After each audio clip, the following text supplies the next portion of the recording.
Well, it's time now for a look through the papers with Diptyque Laurent. Dipty, you're starting with French paper Libération today. Employees at Météo France, France's weather institution, are going on strike as part of a general strike in the public sector. Yeah, that's right. It's all gone pear-shaped. That's what Libération says on its front page here in a pun that works in French but doesn't translate quite well in English. Anyway, exasperated staff are going on strike today, described as a strike as one Libération describing the strike as one of a rare intensity.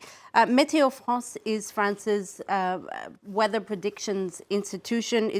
In recent months and years, it has reduced staff, and in its place, it's put in an automated system of weather prediction called Alpha. Now, the result, as Libération explains in this article here, is that weather predictions have simply become more and more erratic and far-fetched. For example, you have sometimes these systems predicting weather of -3 degrees, but with rain, which is impossible because rain below zero is snow. Snowflakes announced for a day where the temperature is hovering around 10 degrees. So staff say that the institution is losing credibility. They fear that people will no longer turn to them for accurate weather predictions. Libération's editor in the editorial today expressing his disbelief at the government's slashing of public funds, which the paper believes has led to the situation today. And it comes at a particularly vulnerable time. Climate change obviously means that weather predictions are more important than ever today. They certainly are. And meanwhile, Dipty, Le Monde is looking at how AI has transformed weather prediction services. Yeah, that's right. It's important to note that the automated system is not artificial intelligence, and they're two separate things. Le Monde is looking indeed at the impact of artificial intelligence on weather prediction services. And it's really interesting.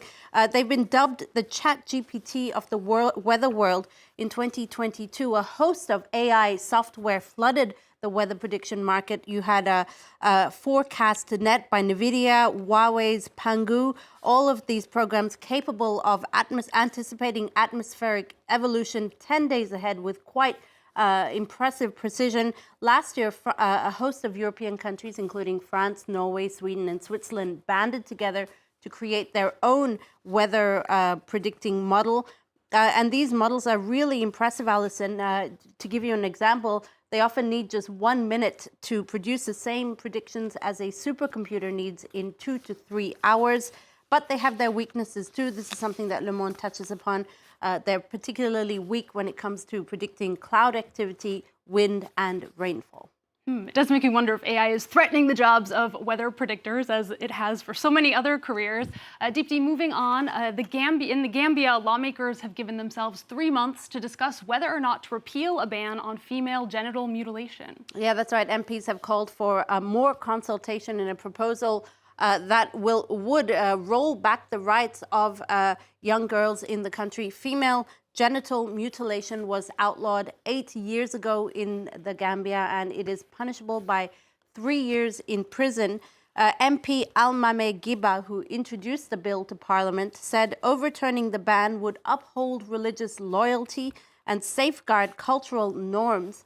Those opposed to the ban often argue that it violates Islamic rules. Anti-female genital mutilation campaigners, however, say it has nothing to do with it. In any case, MPs over there will now have 3 months to decide whether or not to proceed with overturning that ban. All right, we'll be keeping a close eye on that one. Turning now to some lighter topics. The Michelin Guide has awarded its annual 1, 2, and 3 stars to some hallowed French culinary establishments. Yeah, 3 stars for Jérôme Bontel in Paris, and this man here, Fabien Ferré, in France's Provence region. Ferré on the front of this local paper today is also the youngest ever 3-star Michelin chef at just 35 years old. Le Parisien aujourd'hui en France today hailing what it calls this new crop of freshly minted top chefs, this new generation, it says, of audacious chefs, even iconoclastic chefs who are changing all the codes of fine dining. And finally, from you, Dipty, it's a world championship of a very niche kind, the World joggling championships. Yeah, that's right, Alison. And as I learned earlier this morning, you are apparently a champion jogger, a juggler, a teacher of the sport. Anyway, this might interest you. The World Joggling Championships will take place in July this year. The rules are pretty simple. You have to jog while juggling. Canadian juggler Michael Capral holds the Guinness World Record for the juggling marathon. He ran a marathon in 2 hours and 50 minutes while juggling at the same time. There are some rules, though. If you drop your ball, then you have to go back to the spot where you dropped it and set off again.